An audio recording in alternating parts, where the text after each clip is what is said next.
Star Trek novels, The Final Frontier. These are the voyages of Solaris Santa Ea, their foolish mission to explore strange old books, to seek out fun stories and horrifying tales, to boldly go where plenty of people have gone before. This is Trekkie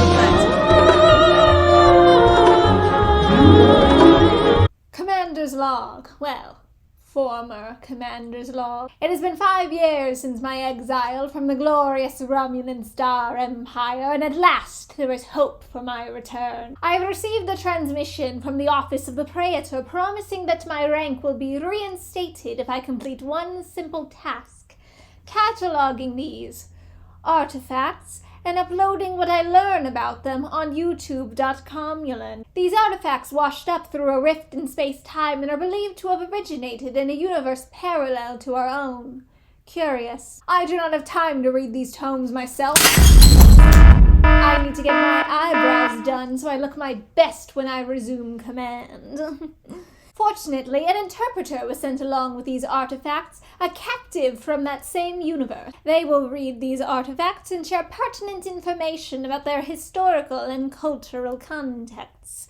After that, I will categorize these artifacts in the formal Romulan style known as a tiered list. The Praetor did not tell me how many of these artifacts I must categorize. This is a mission that could take months or even years.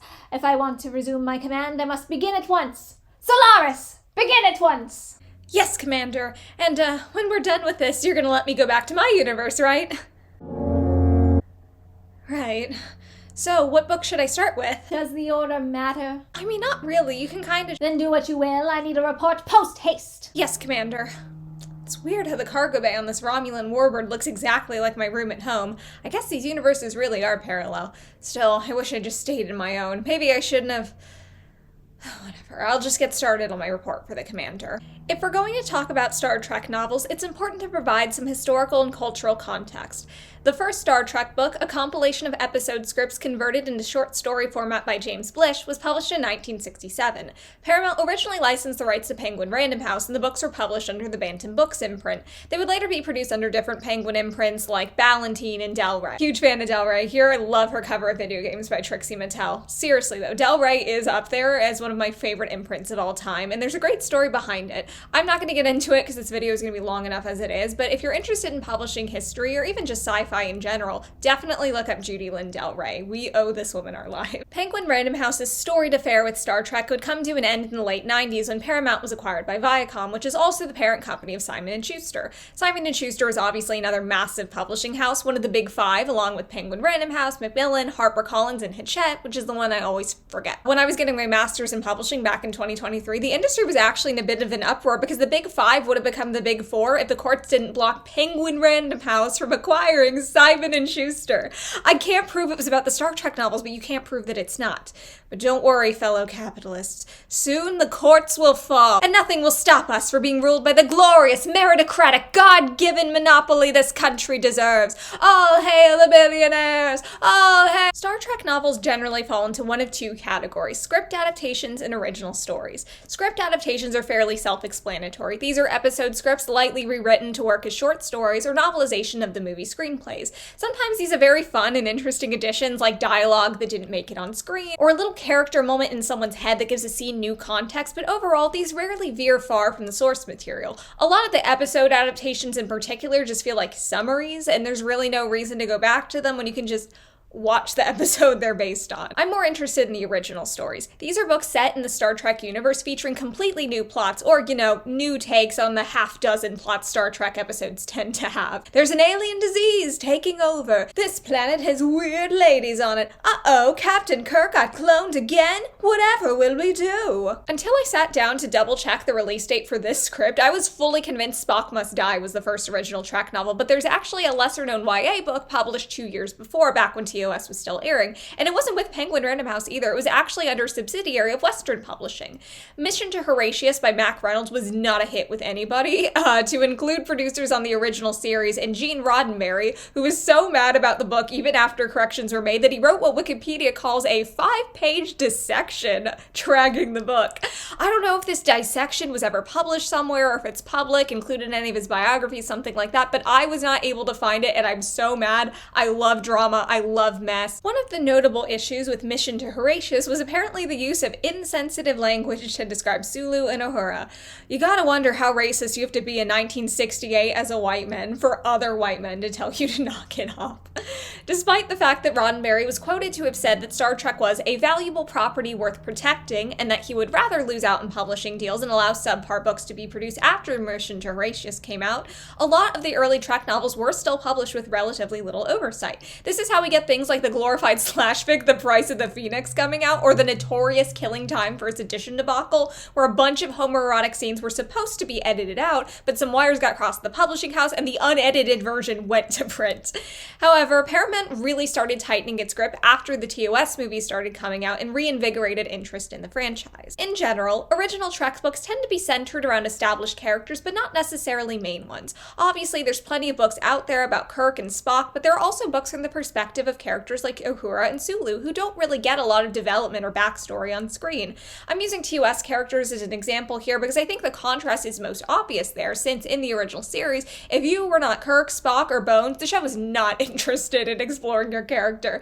Everyone in the senior crew has their share of iconic moments or interesting subplots, but Uhura never got to be the main character of a story the way she is in a book like Uhura's Song. I really appreciate the fact that Trek novels aren't so beholden to the stars TM the way that a show is. They don't have to balance any actors' egos or worry about having to pay an extra because they said one line, and because of things like that, there's a lot more freedom and variation in terms of the perspectives we get to explore and the amount of characters we encounter who are given the space to be characters. It makes the universe feel more expansive and real. There are also Trek novels that, for neutral or for worse, put original characters in more substantive roles, like love interest or villains or even protagonists. As many a fanfic author can tell you, it is really hard to make anyone give a fuck about your OC when Spock is literally right there.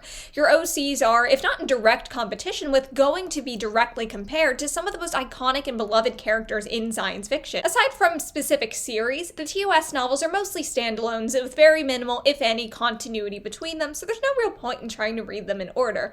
From the few DS9 books I've read so far, there does seem to be a little more of an emphasis on continuity between books there, which makes sense because they're based on a show with a more serialized narrative. Obviously, there are also a bajillion tie-in novels for TNG, and newer Trek series get books too, but none of those came through the transdimensional rift with me, so I can't review them. So sad how that worked out. It's definitely not because I skipped TNG to watch Deep Space Nine. How could you accuse me of that? Because the earliest of these books were coming out in the late 60s and early 70s, they were written at a very interesting period in the history of science fiction. Star Trek is obviously foundational in sci-fi as we know it today, so reading these books is like watching people build that foundation in a way. I think it's worth discussing where sci-fi stood as a genre before Star Trek and what these authors would have had to work with in terms of influences. The original series started airing not too long after what's generally considered sci-fi's golden age in the 1950s, where we see the rise of authors like Isaac Asimov and Ray Bradbury, who are still widely read and respected to this day.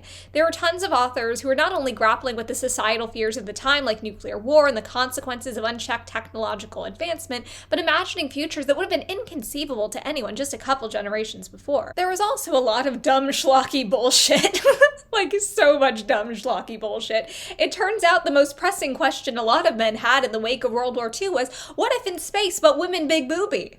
And green. Unfortunately, sci-fi as a whole wasn't taken seriously by a lot of people. It was seen as a form of cheap art meant for quick consumption, mostly sold in the form of either magazines or mass-market paperbacks. For those of you who don't know, mass-market paperbacks are smaller than most standard books. They're pocket size, something you could read on your train commute on the way to the office factory or wherever people worked back then. These books were also printed on really cheap paper, which is where we get the term pulp fiction. If you've been to a lot of thrift stores or garage sales, you've probably seen a bunch of old mass market sci-fi, western, or romance novels. These were often the only print releases most books in these genres received. Back in the day, hardcover runs were generally done a year after paperbacks, if and when a book had proven itself to sell well enough to justify the increased production cost. However, with genre fiction, publishers publishers often focused on quantity over quality, pumping out a bunch of mass-market paperbacks and rarely investing in hardcover releases. This would be kind of crazy nowadays, when paperback and hardcovers are pretty much always released simultaneously, regardless of genre or sales numbers. My book, Francisca and the Forgotten, a queer YA horror novel about a girl trapped in a realm between life and death who is to confront repressed memories to escape, is a good example of the shift in modality. Francisca had a simultaneous paperback, hardcover, and ebook release in October of 2025, which would have been unthinkable at the time a lot of these Trek books were coming out, and not just because the main character is a trans lesbian and I'm Latina, although that also would not have helped. Horror, like sci-fi, typically wasn't considered a serious genre worthy of a hardcover release, and even if it was, publishers would never have taken that kind of financial risk on a debut author. Now we're at a time where it's a lot more common for books, especially from indie authors and small press, to be produced on a print-on-demand basis, which makes simultaneous releases easier and more cost-effective. Also, simultaneous releases are an industry-wide expectation now. Readers would think it was weird if they didn't have the option to choose between paperback and hardcover right away, and publishers are aware of that. So even if they're not necessarily expecting huge sales for a particular book, if they're going to release it at all, it's going to be both paperback and hardcover. That's why you can go into just about any Barnes & Noble today, see the one sad shelf of Trek novels they have, and find hardcover editions of the modern releases. It's an interesting sign of progress, both in terms of how the publishing industry operates and the wider perception of science fiction. While Star Trek, the original series, undoubtedly transformed the genre, and I don't want to say the books had no role in this, the early Trek novels were not breaking a lot of new ground. More often than not, they lean toward the pulpier, schlockier side of things, and even the better books tend to have this nostalgia about them, this sense that authors are attempting to hang on to the golden age instead of pushing the genre forward. Of course, some of these authors, like James Blish, were writing during the golden age, so it's not like they were just imitators cynically aping what came before. Sometimes these were established authors writing in their established styles. Still, I think it's unfortunate that Star Trek's impact on the screen didn't translate to equally impactful, transformative literature, especially since being freed from the practical and financial restraints of 1960s network television should have given authors so much more space to explore. One thing I want to point out that earlier sci-fi books could get away with that readers are nowhere near as patient about today is lore dumping. The number of Trek books I have read that just stop cold a chapter or two in and completely abandon the plot for pages and pages and pages to just fully explain the backstory of some entire planet out of nowhere. Like, you're just not allowed to write like that anymore. Am I only bringing this up because I'm writing a very complicated multiplanetary fantasy novel right now and finding the balance between overwhelming readers with unnecessary detail and explaining enough of the lore to make what's happening make any sense at all, and having to show restraint and work details in organically is excruciatingly difficult, and the blithe disregard some of these authors had for tenets of storytelling we now consider a bare minimum standard makes me really jealous? Maybe a little bit. But I do think it's interesting how conventions within the genre have shifted over time. If I had to guess why, I would say it's because sci-fi was more niche at the time, and the type of people who were not only Star Trek fans, but dedicated enough Star Trek fans to read the tie-in novels were exactly the type of people who would sit through several pages of plotless world building or lengthy technical explanations of what scientifically is going on at any given moment. Nowadays, the audience for sci-fi is a lot broader. You can't go 2 feet in any direction without walking face first into a $50 limited edition Jabba the Hutt Funko Pop playset.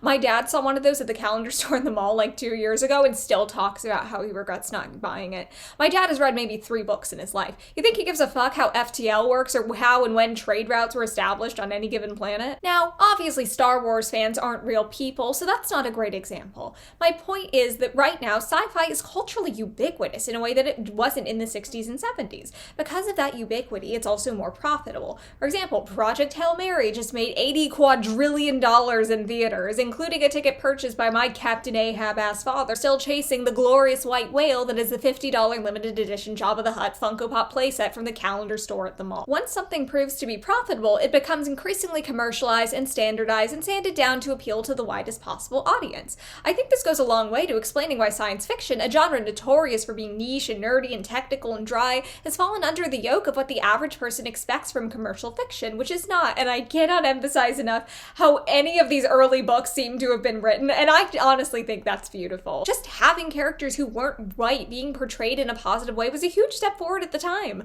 While I will point out when a book uses outdated language to describe certain races, I'll also keep in mind that these books are a product of their time. That said, just because racism was more socially acceptable back then doesn't mean it was ever right. People of color have always been people, and oppression, slavery, and genocide have always been unjustifiable. Because of that, I do still think it's it's worth discussing how a series about exploring other worlds and cultures sometimes portrayed those other cultures in very questionable ways. In addition to obvious yikes moments like the ones producers were concerned about in Mission to Horatius regarding the portrayal of racialized human characters, there's also a lot of uncomfortable racial coding going on with various alien species, and a very pervasive framing of pre-industrial or tribal civilizations as primitive or barbaric. I'm going to go in on some of these books, but before I do, I want to provide a little more context. First of all, writing a bad book does not inherently make someone a bad author. If someone has a pattern of writing bad books, that's a different story, but I'm not looking for patterns here. I'm not studying a single author's body of work in its totality, seeking out the patterns and commonalities. I'm getting tiny little snapshots into their very often prolific careers. So while I might be harsh in my assessment of individual books, I'm not going to make any sweeping judgments about the authors themselves. Another mitigating factor I want to bring up is the fact that a lot of these books weren't being produced under the kinds of circumstances under which most authors are going to do their best work. This isn't like Nabokov fucking off to the Swiss Alps for 5 to 10 years to do nothing but catch butterflies and pore over his latest masterpiece. These are working authors. Most, if not all of them, would have been cranking out short stories for magazines, submitting to contest anthologies, writing original books, and probably working whole-ass other jobs to keep themselves and their families fed, all at the same time, so I'm not going to ding anyone too hard here for suckling at the milky cash cow teat that was offered to them. Some authors were very honest about writing these books for the check. Peter David straight up says as much in his introduction to The Siege, and I kind of love him for it. Also, by the time Next Gen came around, books were regularly being released as series were still airing. This means that some authors only had a couple episodes and maybe a series Bible to go on when putting stories together, which can lead to continuity errors and baffling characterization choices that really aren't the author's fault. Another interesting quirk a lot of Trek books share is that they're co-written. I've never co-written a novel, so I can't personally speak on the challenges, but I imagine it's very hard to blend your styles and vision with someone else's. Some of these books have 3 authors and they still feel seamless. Even if the story isn't amazing, that's still impressive. This also goes back to what I was saying about not wanting to judge authors too harshly, because with a co-writing situation like this, it's hard to know where one author's influence ends and the other begins, so trying to assign blame would be a fool's errand. This isn't to say that all Star Trek books are bad or written as cynical cash grabs. There are some really good Trek books out there, projects that authors were clearly passionate about, genuinely compelling works of sci-fi, deep character studies, explorations of an expansive universe from perspectives we've never been privy to, and I'm going to celebrate those books when I encounter them. I just want to make sure we all manage our expectations here. One last thing I want to make clear is that I don't think Star Trek was some kind of pure and unsullied artistic masterpiece before those disgusting mass market paperbacks dragged its name through the mud. Yes, some of these books are pants-shittingly awful, but let's not lie to ourselves, okay? Every Trek iteration has put something on film that should entitle its viewers to financial compensation. I mean, the series finale of TOS basically ends on the message that women would be happier and less crazy if they stopped wanting so much equality all the time. Kirk is like, it's sad what happened to Janice Lester. If only she knew that she would be prettier if she smiled more. Damn it, Jim, I'm a doctor, not a feminist. I can't handle these crazy broads. Indeed, gentlemen, I too find misogyny quite logical. Do-do-do-do-do. Gene, when I fucking get you. There are well over 100 of these books, and in the immortal words of the SNL David S. Pumpkin sketch, it's 100 floors of Franks. They're not all gonna be winners. Occasionally encountering a piece of media so bad it leaves you breathless is a time-honored part of the Star Trek experience. Loving this franchise has been a game of Russian roulette since the very beginning, so let's read some books and play some Trek roulette. Trigger warning for sexual assault. It comes up a lot. Spock Messiah by Theodore R. Cogswell and Charles A. Spano Jr., published in 1976, is a book so unrelentingly misogynistic that it makes Turnabout Intruder feel like it was written by Bell Hooks. Where do I even start with this?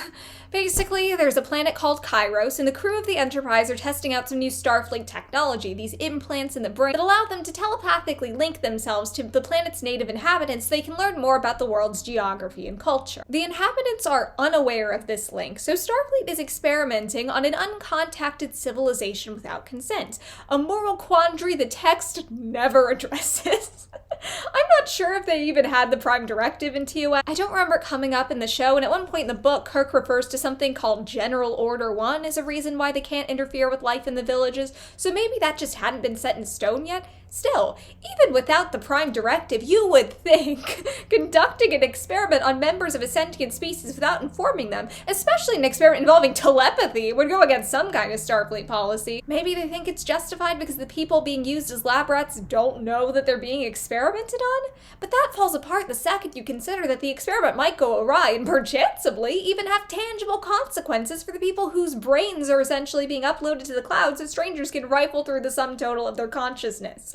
Which happens in the most bafflingly stupid way possible. Enter Ensign Sarah George, a female Star Trek OC dreamt up by two men in the 70s, with all the depth and interiority and complex characterization you would imagine under those circumstances. She wants to fuck Spock. That's where this begins and ends. She wants him and he doesn't want her. And I'm in the cabinet. Anyway, Sarah telepathically links Spock to the horniest freak she can find, without consent, of course, so he'll have sex with her, which he does, but uh-oh, he goes crazy and starts calling himself the Messiah, wreaking havoc on the planet below, and Kirk et al. Have to stop him before it's too late. Now that you have the general thrust of the plot, and there will be an unfortunate amount of thrusting throughout the plot, let's take a moment to appreciate the things I like about Spock Messiah. It won't take long. 1. On the planet Kairos, there are carts pulled by giant lizard horses, and I like that. 2. At one point, one of the lizard horses bites Chekhov on the ass, which is pretty funny. Also, if we're already getting lizard biting in the TOS novels, just imagine what we'll be getting in Deep Space Nine. 3. This one isn't related to the giant lizards. Early on in the book, we get a few genuinely charming character details and interactions between crew members. Sulu and Chekhov rib each other over whether sake or vodka is better. Kirk reads about ancient history in his spare time. Scotty hears that the warp drive is sabotage and is almost in tears at what had been done to his beloved engines. Things like that. It's cute. I wish we had more of that and less of everything else. 4. I really like the dynamics between Kirk and Bones and between Bones and Spock. The authors really captured the way that Bones' playful antagonism towards Spock drops the second he's in any real danger, and replaced by genuine care and concern. And it's also very apparent that he cares about Kirk. Bones is always looking out for him physically and mentally. He gives him some good pep talks, they drink together. Their friendship feels very real and very true to the series. I'm less impressed by the Kirk-Spock side of the triangle, but we'll get there later. For now, let's just go page by page and see what happens. So these are not specifically the pages that I plan to talk about. I just marked every page where something sexist happens. It's not every page. It's not even every other page. It's only 48 pages out of 182, so the ratio is much closer to 1 in 4. I wish only 1 in 4 women was a huge bitch, am I right, fellas? The longest this book goes without overt sexism is 23 pages, in case you were curious. We start off on the bridge during a shift change. Kirk is clocking out, and so are a couple incidental crew members who plan to devote the first part of the evening to the pursuit of a thick pair of Terran beefsteaks. I put in my notes that a thick pair of Terran beefsteaks is what Spock calls Kirk's ass cheeks. Is that the only reason I included this quote? I think it was. I'm leaving that in. So Uhura is also on the bridge around this time. She's really only in a couple scenes at the beginning and the end, and given how the main female character in this book is treated, thank God. This is the one time in my life I will happily settle for less Uhura. Even then, we get a line that I don't love about how her deep respect for both the captain and the half-human first officer sometimes manifested itself in a maternal fashion. To which I say, bitch, where? Maternal? She wants them both. She desires them carnally. Or she wants them to desire each other carnally while she gets a Fujo out before stealing Spock's wife. Damn, Mr. Spock. Is your wife seeing anyone? In the greater context of this novel, which will soon be made apparent to you, this is kind of giving Madonna whore complex to me. The only two ways we see women exist is either as unhinged, brainless sluts or nice, gentle mommies. Uhura being a black woman could also play into this, since black female characters tend to be either hypersexualized or desexualized, and characterizing her as maternal here could be a seemingly benign way of easing the minds of anyone reading who wasn't too fond of the interracial kiss in season 3. Kirk goes to his quarters, and my brain was so fried from all these notes that I accidentally wrote corner, so feel free to imagine Kirk sitting in a corner with a dunce cap on timeout or something, and he reads a little history book for fun and me time before taking a shower, where he gasped as high-pressure jets buffeted his taut, muscular body. Shatner paid them to write it, I guarantee it. I'd stand by that in a court of law. Every Star Trek author who ever lived receives a direct commission from William Shatner himself every time they mention how tight and toned and muscular Kirk is. 100% fact checked by true Trekkie patriots. After the shower, Kirk is joined in his quarters by Bones, who is described as the only member of the crew with whom the captain could associate on terms of human friendship rather than command. What about Spock? I mean, he's Vulcan, so I guess it doesn't count. I don't know, it's still really sad. Bones has come over to discuss the Sarah situation. Basically, Ensign Sarah George is acting super horny because she decided to telepathically link herself with a prostitute, and obviously sex workers are just indiscriminately horny all the time. It's not like it's a job or something. Now, this behavior is a radical departure for Sarah, who Bones describes as the starchiest female I've run into in years. I gave her a friendly pat one day, and she almost took my head off. It's a shame such a lovely woman should have such anachronistic beliefs about the human body. Where did you pat her, Bones? Where was that friendly pat? Also, why is it anachronistic to believe in bodily autonomy and the idea that people shouldn't touch you if you don't want them to? I would go so far as to say that's actually a little ahead of time, sadly, even today. Sarah has a reputation on the Enterprise for being very cold and focused on her work, quite unemotional, one might say.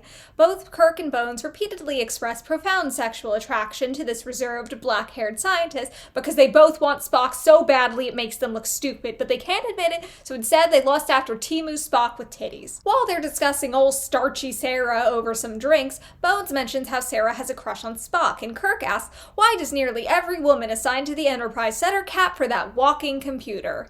Calling Spock a walking computer is definitely something Bones would do to tease him, but the only times we really see Kirk talk about Spock like this is when he's actively trying to hurt his feelings or piss him off, like in This Side of Paradise.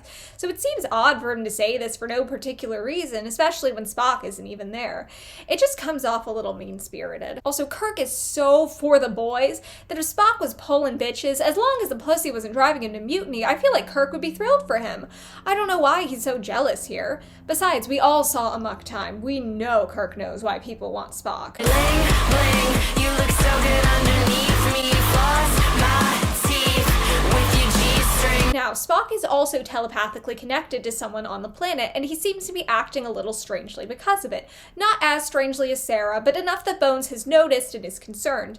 Unfortunately, for some reason, they're just not able to get a hold of him. He must be really busy with a mission or something. Bones concludes that he's going to have to do surgery on Sarah to break the connection between her and her Dop, short for doppelganger, which is what they call the people they're telepathically connected to, and he'll also do the same with Spock once he returns. This is a little odd because later they don't have to do surgery to separate people from their Dops, they just have to be close enough to disrupt the telepathic signal, but I'm not mad about the plot hole because it leads to this glorious moment after Kirk says he's done drinking for the night. Me too, McCoy agreed and looked into his glass. Maybe I'd better cut off also if I'm going to be doing surgery tonight. Maybe. Bones, that kills people. Oh my god. It doesn't matter how many times I read this, I can't get through it without laughing. It's just so crazy that he's gonna be doing surgery after just getting drunk. It's crazy. Okay. Soon after, there's a yellow alert, and Kirk goes back to the bridge. There's some kind of radiation from outside damaging the ship, and no one knows what's causing it. This is explained at the end of the book over several excruciating paragraphs, and I cannot emphasize enough how much it does not matter. This whole radiation plot point is clearly just meant to give the story more of a ticking clock, which it doesn't really succeed at doing because it's so divorced from the actual plot and referenced so sparingly that I kept forgetting it was even a thing. It turns out that Bones has delayed his drunken night surgery long enough to nose around the bridge and see what's going on with the yellow alert, and Kirk, surprised to see him, says, "I thought you had our sex pot in surgery." And yes, the captain blithely referring to a member of his crew as a sex pot did earn this page a misogyny sticker of shame, but aside from that, sex pot has just got to be one of the worst words. What about a pot is making you perverts think of sex? Who's trying to hit this? How? Why? For what and for why? And why is everyone on the ship so horny tonight? Is it the radiation? Because it's not just Kirk and Bones. Remember how I mentioned earlier that no one's been able to get a hold of Spock? Well, it turns out that he sabotaged his communicator, and when everyone wonders why, Scotty says, "I guess he had a lassie down there and didn't want us to ken where he was during his more loving moments. It must be so hard to mate only once every 7 years." How often is Scotty dwelling on Spock's mating cycle? In addition to sabotaging the communicator, we find out that Spock has also sabotaged the ship's engines by stealing some of its dilithium crystals. And then we get to a bullet point in my notes that just says, "Oh no!" warning for some wildly out-of-pocket Islamophobia. So at this point, to try and explain Spock's erratic behavior, Bones starts looking into his DOP. It turns out that Spock, who is supposed to be telepathically linked to some merchant, was actually connected to Chag Gara, a con man who is described as paranoid, having low general intelligence and inability to order his thoughts logically, and is considered to be a mentally disturbed fanatic. Then the computer also says that one of the nearest analogs for Chag Gara is Mohammed, founder of Islam. What?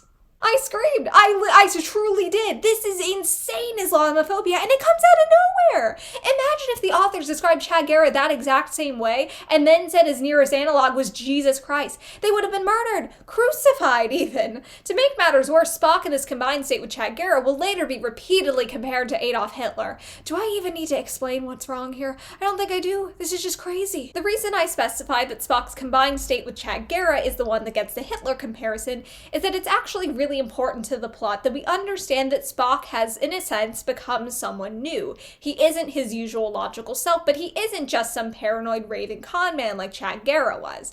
To explain the way their personalities and temperaments have come together to produce a uniquely dangerous individual, Bones starts talking about quotients. He starts with Spock's intelligence quotient, IQ, and logical quotient, LQ, which are both predictably high, before explaining that Spock's emotional quotient is really low because he's half Vulcan. His delusional quotient, described as the extent to which personal beliefs interfere with the perception of objective reality, is 0. But the most insane part of this is the introduction of the sensuality quotient, which is also at 0. First of all, how do you measure that? Second of all, why do you measure that? Why does Starfleet have this information on file? And why is Bones just telling everyone Spock's business at a staff meeting like this? Of course, if anyone wants to write a fic where Bones assesses Spock's sensuality quotient in front of the senior crew, be my guest. Playing this back, I realized I forgot to explain why any of this matters because I was so distracted by the sensuality quotient. But basically the point is that Spock is really smart and logical, and Chag Gara is really emotional. So if you put them together, you have someone with all the powers of logic and emotion, which makes him very persuasive. Quotient bullshit aside, I like that the scene establishes that Spock is incapable of any sexual feelings except for widely spaced periods of intense arousal. Obviously, this is a reference to Pon farr, and this basically makes him asexual. I sincerely doubt that good ace representation was a priority of the minds that brought us Spock Messiah, but I'll take it. Afterward, Kirk and Bones are determined to find out who connected Spock to Chag Gara and decided the 3 likeliest suspects are Dr. Mbenga, Nurse Chapel, and Ensign Sarah George, all of whom were involved in the telepathic connection process in some way, shape, or form. I do feel the need to mention here that Dr. Mbenga and to a lesser extent Uhura are almost always described by their blackness in a way that feels really unnecessary, kind of like how fanfic authors will describe characters as the blonde or the brunette every time they open their mouths, but worse. Mbenga, for example, is described as a stocky, graying black and the scholarly black on the same page, as if the reader might forget between paragraphs that there is in fact some melanin in the room. The only thing I can think of reading this is that old-ass tweet about Mr. Mosby. I think about this tweet all the time, and it's not really a reference you could just casually drop. This scene is meant to be quite tense, but it's not so tense that we don't have time to get some absolutely nauseating descriptions of Sarah, like the following passage. Although she had a pertly attractive face and a provocatively rounded body, the few brief contacts Kirk had had with her since she joined the Enterprise had given him the impression of a person so involved in her work that there was no place for anything else. But now, as she looked at him, there was a new quality about her, a smoldering sensuality that Kirk's maleness couldn't help reacting to. I don't want to think about Kirk's maleness, actually, and I especially don't like the use of the word provocative to describe an innate feature of someone's body. Sarah is not provoking anything by looking a certain way. She's literally just existing in a body that is being sexualized by others. When Sarah's accused of orchestrating the DOP swap, she tries to deflect by blaming Chapel, saying that she did it because she turns into a quivering schoolgirl every time he comes in sight. Which she kinda does, because Chapel was painfully underutilized in TOS, and I wish they gave her more to do besides lose her husband in that one episode, unrequitedly lust after Spock, and then faint really dramatically in that other episode. However, they give Sarah truth serum after this, and she confesses that Spock made her horny for the first time in her life. She started to realize that there's a she-wolf in her closet and she wants to let her out. So when she was selecting a dot for herself, she was curious what it'd be like to really let herself feel desire instead of repressing it. So she linked herself with a prostitute, which seems like a little much for a first step. Like maybe she could have just replicated herself a vibrator or something. Bones, ever the Southern gentleman, summarizes the situation as follows. Sarah has hooked herself into a walking sex machine with as many inhibitions as a green Orion slave girl. Namely, none. I don't know, Bones. I think a woman in literal slavery is about as inhibited as it's possible to get. Anyway, poor, frigid Sarah is so overwhelmed by this walking sex machine that she just can't help but choose an equally freaky dot for Spock. Like Sarah, Spock also swiftly succumbs to the base urges of his dot, and Sarah says, "We took off our clothes and made love. We were like two running cats. My old self looked on in horror and disgust at my body's violation, but my new self reveled in it, craved it, and was satisfied." In a better book, that last line could go kind of hard, but in a better book, the sense of violation would actually be explored, as would the violation that Sarah inflicted onto Spock by linking him to Chad Garrett in the first place. Kirk decides that he and Bones will go down to the planet and use Sarah as bait for Chad Garrett so they can knock him out and bring him back to the Enterprise. Bones is able to limit the feedback Sarah receives from her dop enough that she's able to control herself, and Kirk tells her, "Good girl." And the fun keeps rolling because they beam down to Kairos and Sarah says, "Wish me luck," as her firm bottom gave a provocative wiggle. Wiggle, wiggle. And Bones says, "She's as bright as she is sexy."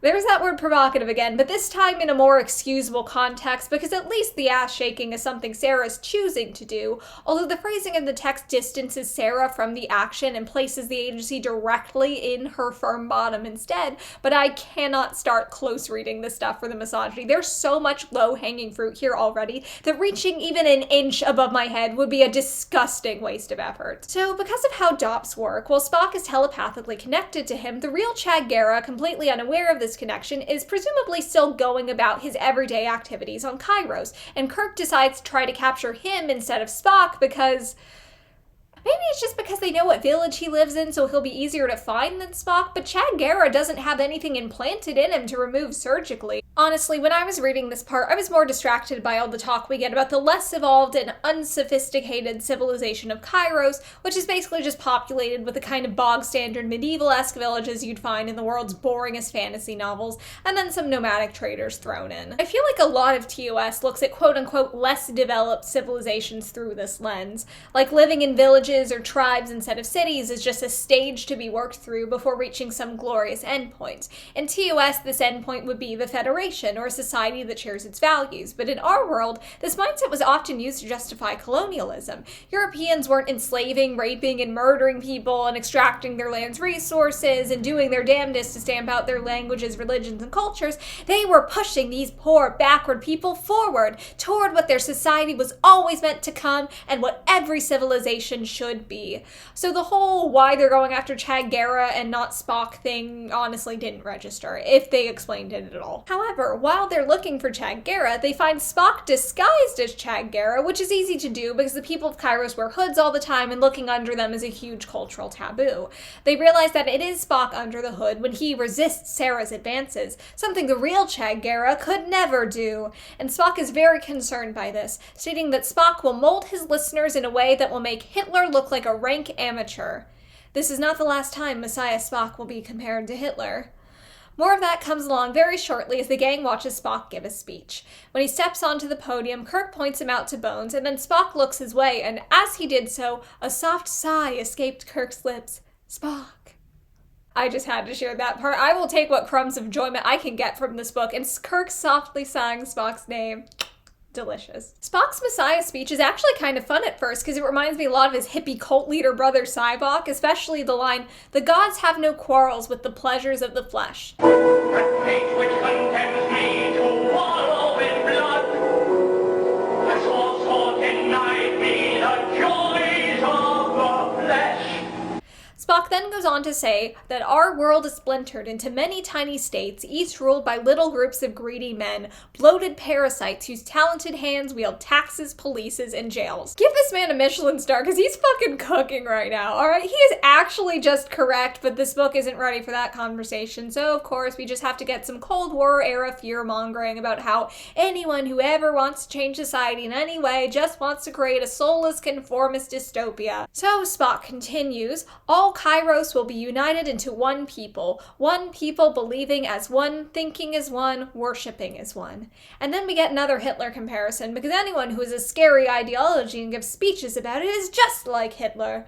To be fair, Spock does want to kill people who won't accept him as a messiah, but killing your enemies isn't a Hitler-specific thing. Killing non-believers is something that Christianity has endorsed at various points in its history, the Crusades, centuries of colonization, which makes the Hitler parallel feel like it just being thrown in there as shorthand for scary, evil dictator, which vastly waters down what Hitler actually represents, which is fascism and the atrocities committed in the name of that fascism on an unprecedented scale. Something of note about the people of Kairos is that they do believe in God, but they don't have any concept of an afterlife, which is actually pretty interesting and one of the few novel world-building ideas this book has. This is very relevant to the plot because at the apex of Spock's spooky speech, we see a star shift in the sky, and Spock tells everyone that this is the appearance of afterbliss, a heavenly afterlife that the gods have created for his righteous warriors. And he also throws in the idea of hell, but mostly because of the miraculous appearance of afterbliss, everyone's convinced that Spock is the Messiah and they're willing to die for him.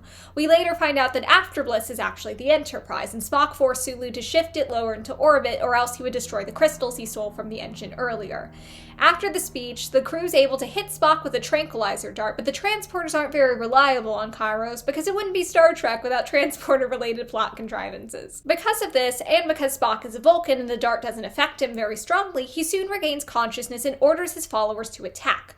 All hell breaks loose and Sarah is seriously wounded, but eventually she and Kirk and everyone else are able to beam back up. They go to sickbay, where Kirk is feeling really guilty about Sarah and the other wounded crew members, and Bones goes, "Do you know what your problem is?" "Yes, I was too cocky," Kirk replied. "Wrong answer. You're the best captain I've ever served under, except for one thing. You somehow got yourself convinced that if the dice don't come out the way you want them to every time you roll them, you're to blame." And Bones ends the conversation by saying, "You may be Captain Jim, but I'm the ship's surgeon. At times like this, you take orders from me. Bed, on the double." And then he wakes him up with coffee the next morning and bullies him for having fallen asleep with his boots still on. And I've said it before, but I really do love their dynamic here, and I can see Bones' pep talk playing out as a scene in an actual Trek episode. The new plan is to jam the implant to break the telepathic connection between Spock and Chad Garrett, but Bones is reluctant to rely on technology when the implants caused the problem in the first place. To that, Sarah says, "Don't blame the implant, blame me," the girl said. "If I hadn't been so damn stupid." Now, stupid is honestly putting it lightly, but I don't care for Sarah being referred to as the girl here, especially when that means Kirk gets to be the reasonable man who can step in and tell her to snap out of it. The main issue with this plan is that they have to get really close to Spock in order to jam the signal, and no one has any ideas how to get that close to him except for Chekhov, who basically suggests just going down guns blazing. Kirk responds that, "If you ever hope to be a starship captain, you'll have to think of ways to preserve your ship and yourself. I suggest you start now," which is a nice little moment of Kirk getting to be a mentor to Chekhov, which is something they could have done more in the original series, honestly. Kirk also points out that Spock could just self-destruct his phaser if he saw them attacking, and becoming a martyr would only strengthen his following and make things worse for the people of Kairos in the long run. If only someone had thought about the people of Kairos before this experiment. Kirk also goes on a little tangent about missing Spock and says, "I don't think I've ever missed Spock, our old Spock, as much as I do right now. If he were sitting here, he'd wait until we all had our say and then cock a quizzical eyebrow and come up with a solution that would make us all feel like children." I think it's cute. Maybe I was being a little harsh earlier when I said this book didn't do the Kirk-Spock dynamic justice. Maybe it's just that we don't get very many moments between them, so the ones that don't ring true really stand out to me. They decide their best bet is to disguise themselves as members of the Beshwa, a group of nomadic traders. The book uses the G slur to describe them sometimes, but I'll just call them the Beshwa and leave slurs out of it. It's not hard to do. However, they also decide that the only way to get close enough to Spock to jam the implant is to have Sarah seduce him. You know what to do. do with that big fat butt? You know, the thing they just tried before his speech that didn't work. I don't know why they think this is gonna work out differently. I don't know, maybe Sarah just wasn't sexy enough last time. Maybe she just needs to be nakeder. Maybe that's always the solution. Just get the woman nakeder and see what happens. In any case, Kirk sends Chekhov down to get a Beshwa caravan for them and jokes, "You might pick up a liter of milk and a couple dozen eggs on your way back," while suppressing a smile. And then Chekhov rose to his feet and marched stiffly toward the door. When he reached it, he paused, turned, and executed a flourishing salute. "There is not to reason why," he declaimed dramatically. "There is but to do or die." Grinning, Kirk completed the line. They're both quoting from The Charge of the Light Brigade here, and I think it's cute that they both know the same war poem. The interactions between the male crew members are often fun, charming, and full of personality and genuine friendship. Everything just falls apart the second women are involved, which honestly makes the misogyny even more disappointing. They plot a course to get to Spock and realize they'll have to pass through some treacherous terrain and shady villages, including an area that Scotty's Dop remembers. He says, "What a hole! No girls, one lousy wine shop that watered the juice so much it took 4 liters to get a buzz on in typical army chow." And yes, I did include that quote here just so I can say the phrase, "what a hole." I need to start using that in everyday life. Also, when Uhura asks Scotty about his Dop's army experience, Scotty calls her sweetie, and generally between Scotty and Uhura, I just think this was cute, but in the context of Spock beside, I don't know. I don't know if it's cute or if it's sexist and patronizing. I can't decide. The heart and the feather are perfectly balanced on the scales of Anubis, and honestly, what does Anubis do when that happens? If there's a mythological answer to that, please let me know in the comments because now I'm curious. So once they get the Beshwa caravan, they also need to get some giant lizards called Neelits to pull it. Chekhov fails to get the Neelits under control and beams back up after getting bit on the ass. The transporters are apparently working fine right now. And Bones is like, "Once I'd shown them who was boss, they'd be eating out of my hand. As an old Georgia farm boy raised around Missouri mules, I've yet to see a meaner, more ornery critter than a terrestrial jackass in spite of all the planets I've been to." "Well," said Kirk, folding his arms across his chest, "it looks like we have a volunteer, doesn't it, Ensign?" "Now wait just one little old second, Jim," McCoy protested. And then they actually do send Bones down, and he is able to get the lizards under control, though not without some scrapes and bruises. I love when Bones gets a little southern with it, and I love that he ends up being the lizard wrangler. This is just another fun scene, and we get another one right after. There's a moment here when Scotty is struggling to understand how a part of the caravan works, and in a fit of frustration, he promises he'll stop drinking for 2 months if anyone can tell him what's going on. Kirk is able to explain because his Dop knows about it, and we get this exchange. "Captain, aboot that pledge." "Scotty," Kirk said, "do you really think I would make you go on the wagon?" I will say, between this and Bones' pre-gaming surgery, we're painting a very specific picture of the crew here, and that picture is of a whole lot of functioning alcoholics. Now, Kirk, Bones, Scotty, Chekhov, and Sarah are all ready to disguise themselves as Beshwa people, and unlike everyone on Kairos, the Beshwa don't have their faces covered at all times, so the crew members have to darken their skin to a deep mahogany color. Yay! We also get this description of Sarah. Sarah's dress was similar to the men's, except instead of hanging loosely, her tunic fit her voluptuously curved body like a second skin, and her hair, also dyed, had been trimmed to a pert pageboy bob. I guess the nomadic trader women have pert pageboy bobs on this planet.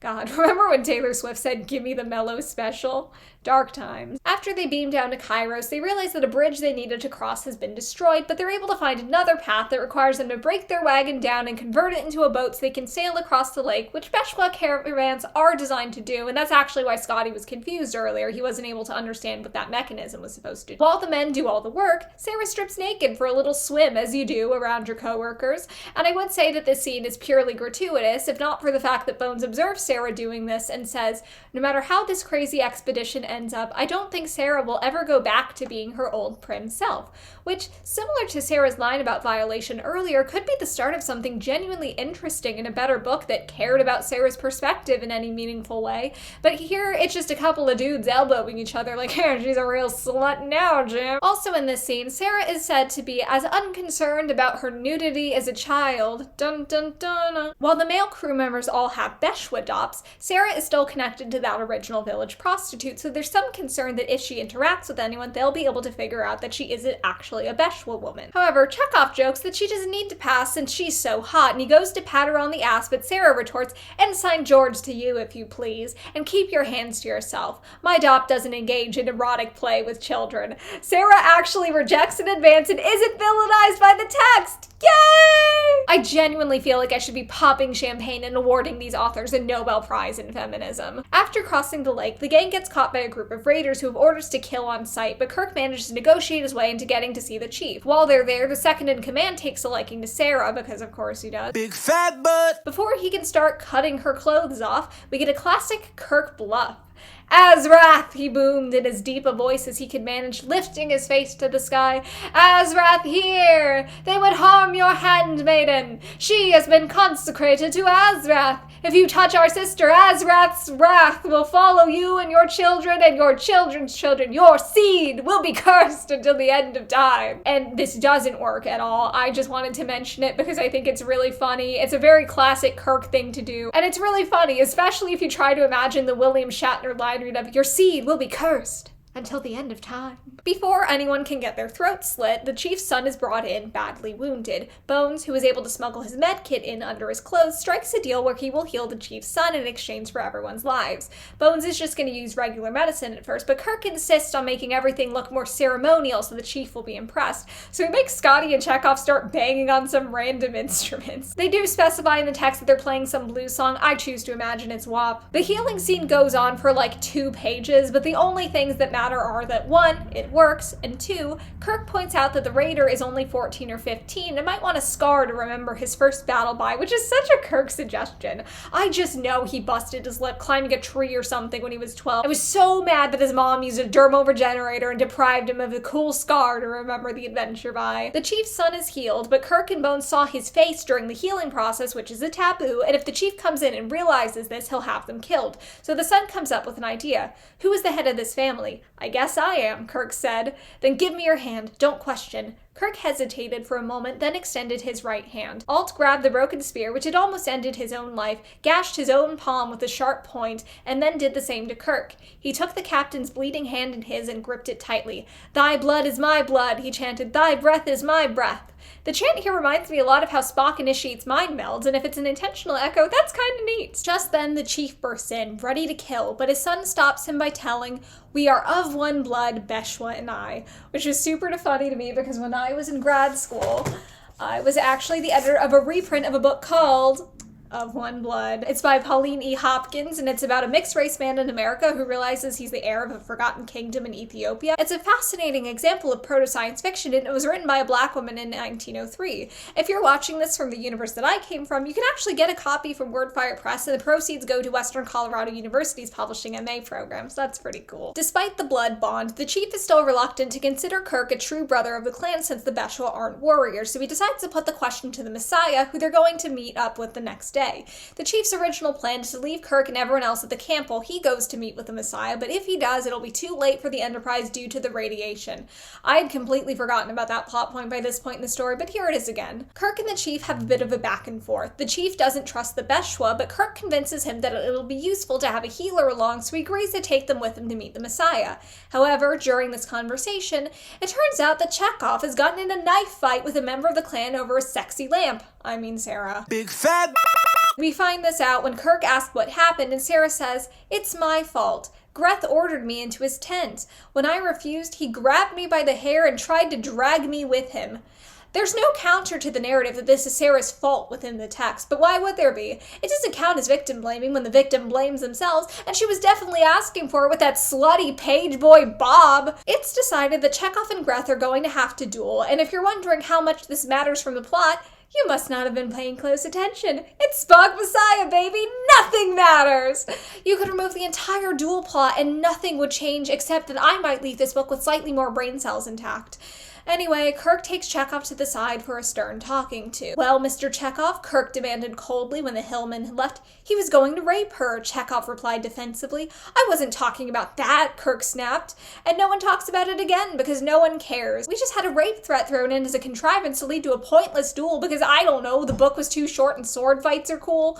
Kirk's real concern here is that since the Beshwa don't use weapons, Chekhov's only options for the duel are either to blow their cover by kicking Gret's ass or to die. Their solution is to have Chekhov fake his death during the duel. Despite the transporter supposedly being super unreliable due to it being cloudy with the chance of technobabble, they very conveniently manage to get a body armor vest and liters of fake blood. What they don't have, though, is makeup to give Chekhov a fake scar when they heal him afterward. So Bones asks Sarah if she has makeup on her. You know, because she's a woman. They can spawn lipsticks whenever they want and store an infinite supply of eyeshadow palettes up their hoo-has. We've all been there, am I right, ladies? I can't emphasize enough how ridiculous of a question this is given the circumstances. They were kidnapped by raiders a few chapters ago. Even if she brought makeup with her from the Enterprise on this super deadly time-sensitive mission, do you think after being torn out of the wagon and tied up and pulled around camp by her hair, she would still have it on her?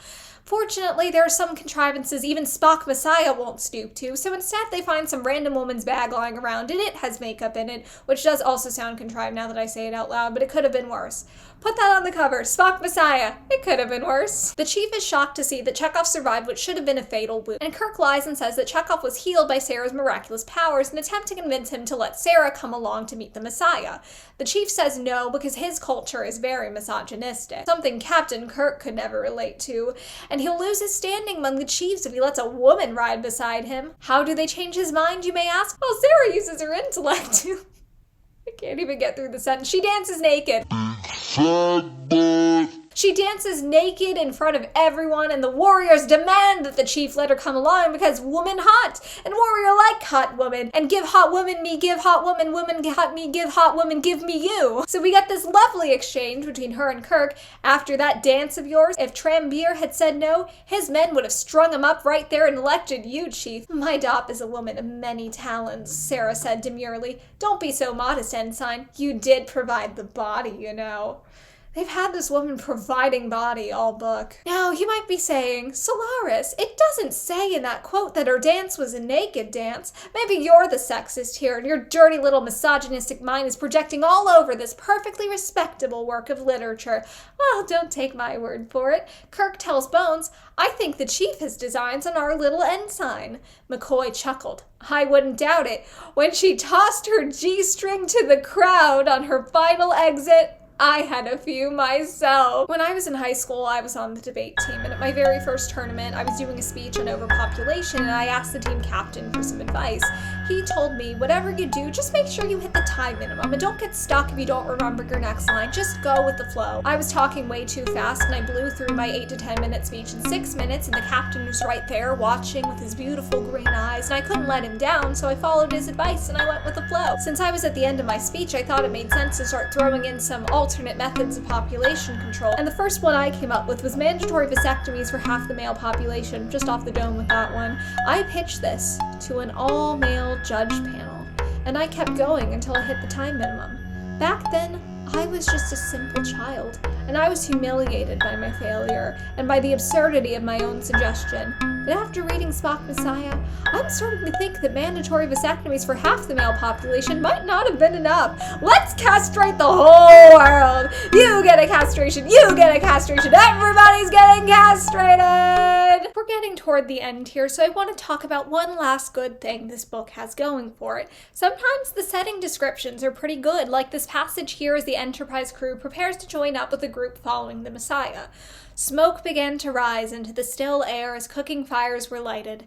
In front of each tent stood spears, one for each occupant, their burnished heads gleaming in the last rays of the setting sun like fire-dipped pinpoints, a flickering, changing scatter of earthbound stars. That earthbound star bit might be my favorite piece of writing in the book. It's a unique and interesting description. A shame that it has to come on the heels of Sarah flinging her G-string into the crowd. Kirk and Bones find the platform where the Messiah is going to speak, and it's surrounded by the bodies of followers who have already lost their lives in this holy war. And then Spock starts giving another dramatic speech. The souls of those who died for me already walk the golden streets, but disembodied souls will never know the joys of battle, wine, and surging loins. Surging loins. So all men have always feared that final sojourn into the joyless halls of death, but now the gods have prepared a golden place. There, warrior bodies unite with warrior souls and find each day of their reunited eternal life a delight. Behold! And then they start tractor beaming all those corpses up to the Enterprise. I don't know why it's so funny to me. Maybe it's just because as I was reading this, I thought they were going to be using the transporter to send the bodies up, so the image of all these corpses just floating slowly into space just took me out. I wasn't ready for it. After this, Sarah is supposed to distract the Messiah by doing, you guessed it, a sexy naked dance for him while he's partying with the Chiefs, because according to Kirk, once she's turned her dop loose, she can be as hypnotic as Spock.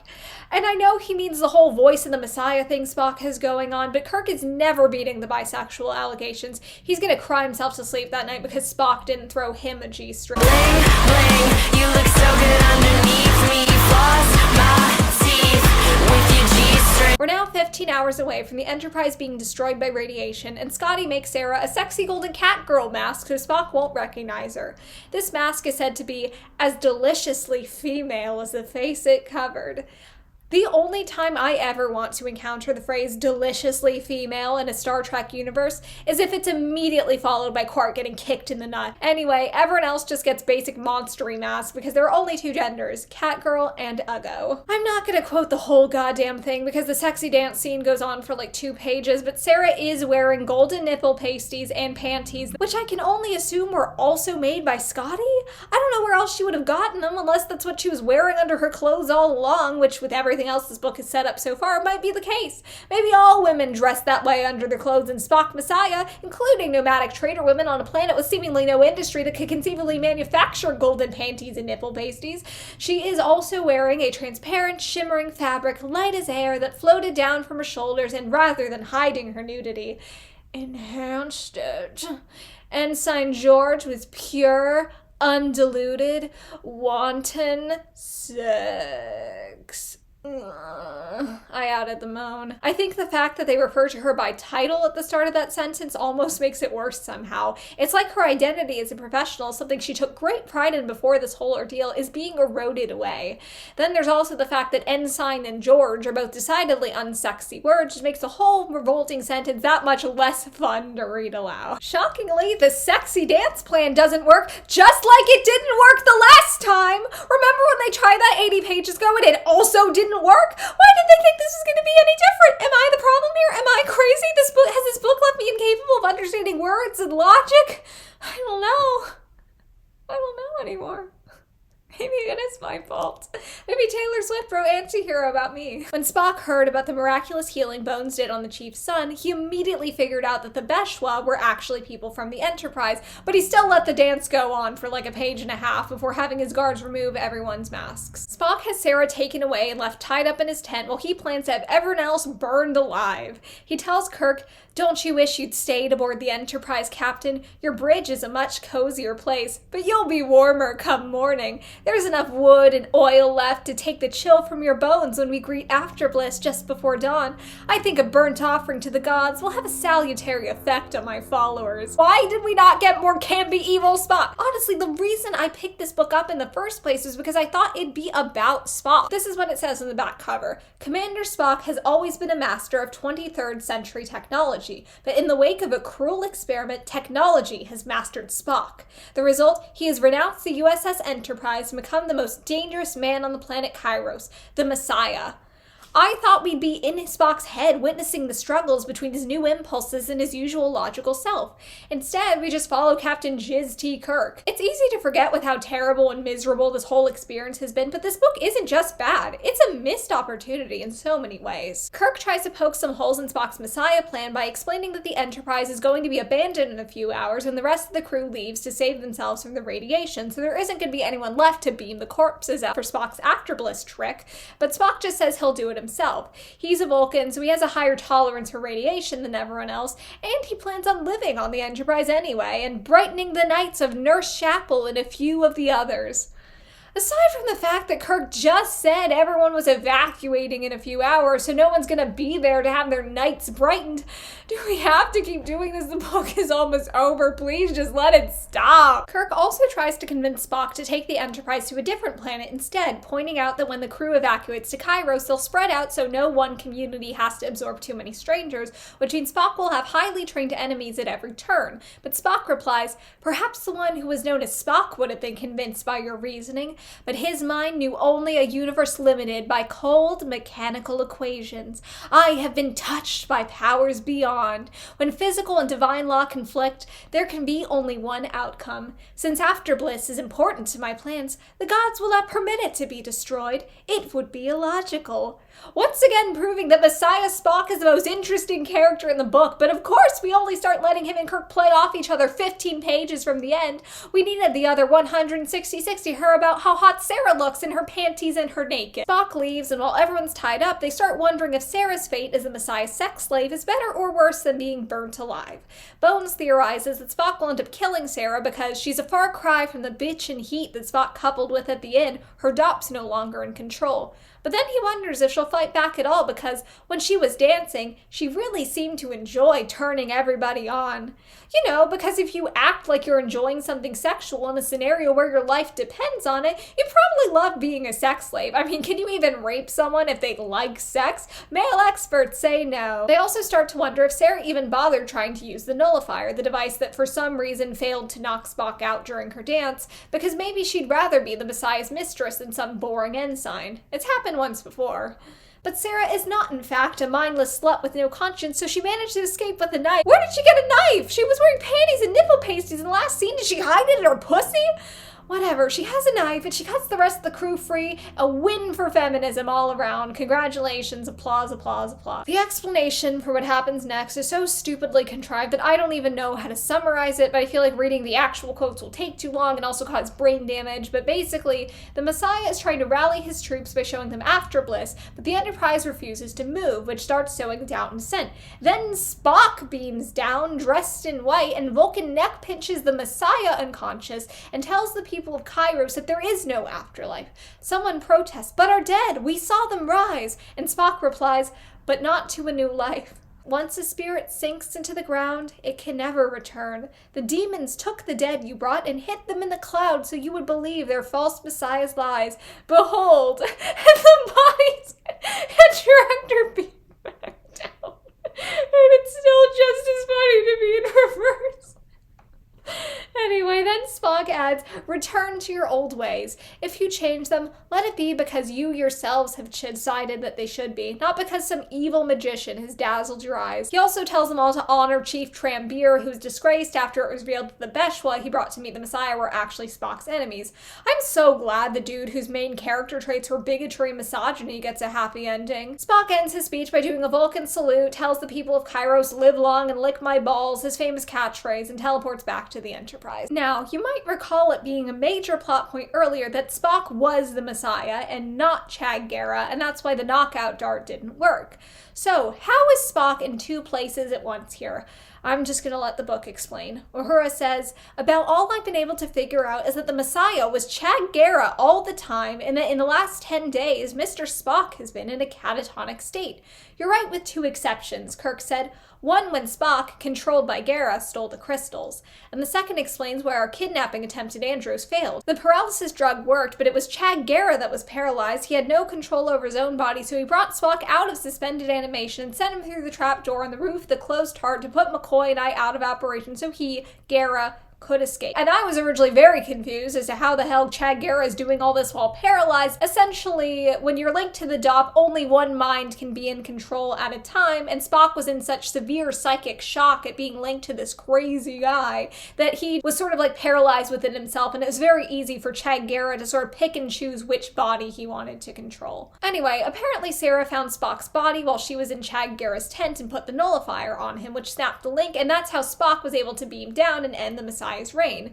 Also, it turns out Chad Guerra untied Sarah for sex reasons, and she was able to steal the knife afterwards, so she didn't have a knife in her pussy after all. But the fact that I genuinely, for a second, believe that she might have tells you everything you need to know about this book and how badly it has broken me. Now everyone's back on the Enterprise, and Spock is burying himself in work to avoid talking about what happened. Bones says he's probably embarrassed, and then, "I wouldn't rule that out entirely, sir," Ensign George said with a sly grin.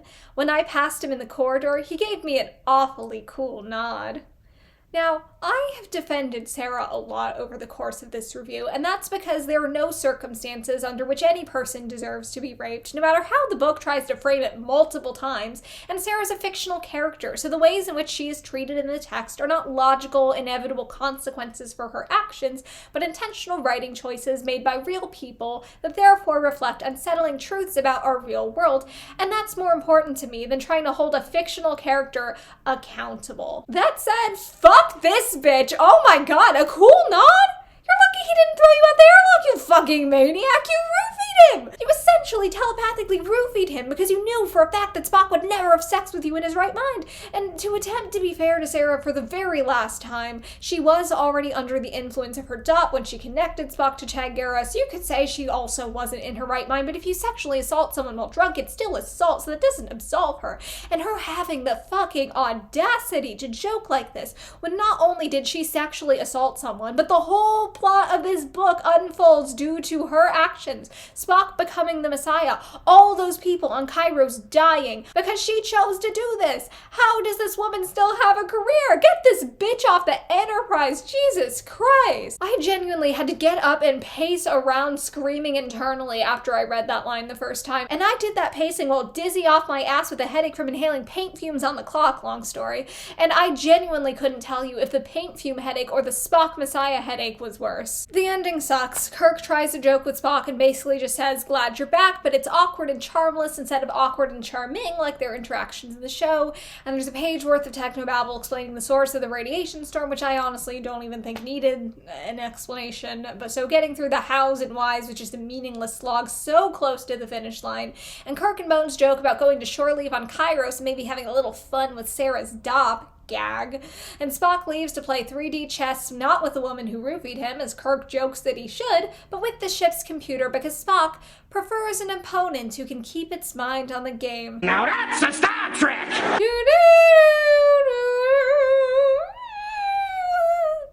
I know this technically isn't Gene Roddenberry's fault, but can I wish divine punishment on him anyway? It might make me feel better. And you might think, if this book is so misogynistic, why isn't Sarah punished more for her actions? And I would argue that it's because this book is misogynistic that Sarah isn't punished. Her criminal, reprehensible actions are not taken seriously within the narrative because she's a woman, and women aren't taken seriously. Sarah's not a danger to anyone. She's just a dumb woman with dumb woman feelings who wants a big dumb dick in her dumb woman hole. What more could you expect? This is why it's always so frustrating when anti-feminists try to make bad faith arguments about how no one cares when women are the perpetrators of physical or sexual abuse. The actions of female abusers being minimized isn't some weird double standard. It is the standard set by patriarchy to believe that women are inferior to men. Because of this, patriarchy cannot acknowledge men who have been victimized by women in certain ways because it would be an admission of weakness, a threat to the paradigm of male superiority. Instead, this weakness gets shunted off onto the victim. What kind of a weak failure of a man do you have to be victimized by a pathetic, stupid, powerless woman? It's misogyny all the way down. Another reason it drives me insane when people try to call this a double standard, or even more annoying, say something like, imagine if the genders were reversed. Imagine what would happen if a man abused a woman? You mean probably nothing?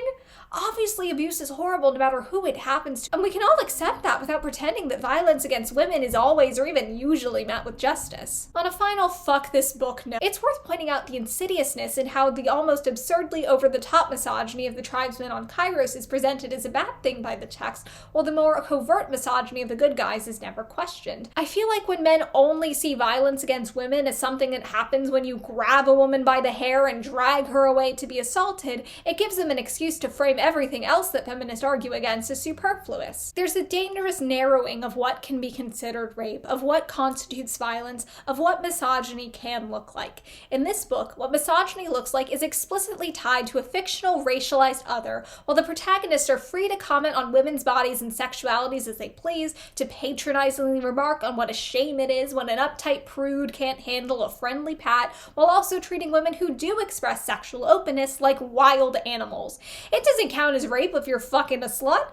Women who use sex to make the most of dangerous or even life or death situations, they like it, they want it, they're asking for it. And then we're left with the fact that even if this book wasn't nauseatingly sexist, it'd still be poorly plotted, boring, somehow still too long at under 200 pages, riddled with contrivances, and utterly bereft of anything to say about technology, psychology, religion, any interesting question a sci-fi novel might attempt to answer. I don't know if this is the worst book I've ever read, but it's gotta be on the podium. What a horrible artifact. I know, right? Spock has sex with a woman who isn't me? Oh no. I want these authors burned alive, then skinned so that I may wear their charred skins as a cloak. But you don't care about the misogyny or— Why would I care about misogyny? I'm not a woman. I'm a Romulan. Okay. A woman who wasn't me? I am a Romulan, and soon once more I will be a Romulan commander. But first, I must categorize this artifact for the Praetor using my tiered list. At the bottom, we have the Enemy of the State tier, for books that have committed unforgivable offenses against my good taste and by extension, the good taste of the Empire. Above it, but not by much, we have the Ignoble Fool tier, for books that insult my intelligence and waste my time, but do not upset me so greatly that I feel the need to wish extensive misfortune upon their creators. In the middle, there is the Romulan Neutral Zone tier, for books that I am neutral about. Then comes the yet-to-be-disgraced Sub-Commander tier, for books whose honor may be dubious, but have pleased me more often than they have left me vexed. Here we have the Glory to the Empire tier, for books that deserve honor and commendation, much like my glorious self. What about that tier at the top? Oh, that tier. That's for books that touch me in a special way. Like Spock. Okay, I get it. Those are your favorites. There's nothing weird about that or the way you phrased it. So, where are you putting Spock Messiah? For introducing me to that vile Sarah creature, this book undoubtedly belongs in the Enemy of the State tier. I agree. I don't care if you agree, you pathetic worm. Fair enough. Now I need to figure out what book I'm going to talk about next time, and I can only hope it's not going to be as bad as Spock Messiah. The chamber was definitely loaded on that round of Russian Roulette. Roulette? Why don't I spin a wheel? So I made a wheel with a bunch of different books and series on it. This is obviously not every Star Trek book in existence, but who knows? If I ever do get through all of these, maybe the commander will find more artifacts for me to catalog and we'll make a whole new wheel and do this all over again. Oh god. Okay, so let's spin this wheel and see what we get.